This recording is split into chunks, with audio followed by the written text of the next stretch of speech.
to the 4 hour.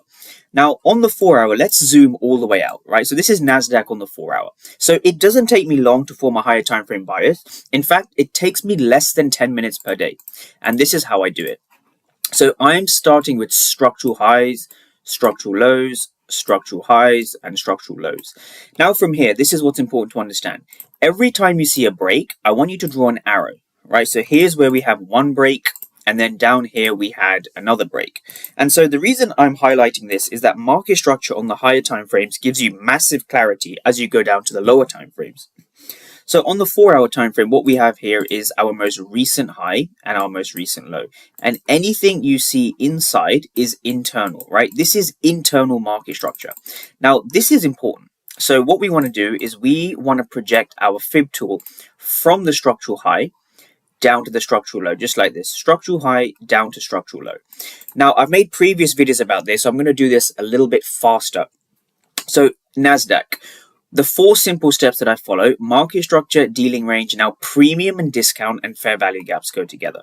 So what I'm looking for in the premium is a couple of different things, right? I'm mainly looking for basically fair value gaps. So on the 4 hour time frame, we have our one FVG over here. This is one fair value gap, right? So this is the fair value gap on the 4 hour time frame. And what I will do is I will take the candle before the fair value gap. This is now my key level. This is my point of interest, or my POI. So what I do is I just drag this zone over to the right. And so this is a POI for 2 simple reasons, right? We can see here price rejected heavily off this area.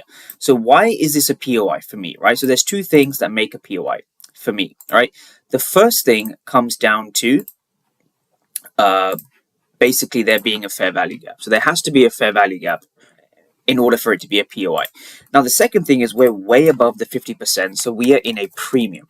So these are the 2 things that I use to validate all of my key levels. We have a fair value gap and we're in premium, right? So this NASDAQ level here is quite important. So I'm just going to drag this over to the right, and we can see the rejections to the downside off this area were pretty heavy, right? So this is our major 4 hour level. Now on the flip side, we do the same thing, but for the discount. So on the discount now, here's our discount array. Let's put that there. What we're looking for again, we're looking for a fair value gap in the discount. So in the discount, our fair value gap was just over here. It's a bit small this time, but this is our FVG. So I get lots of questions about this. So I just want to clarify this. This is the fair value gap in blue. Now, what makes this a fair value gap? Very simply is we have a gap here, and we have a gap between this wick and this wick. And so this is the fair value gap, all right? This is the actual zone.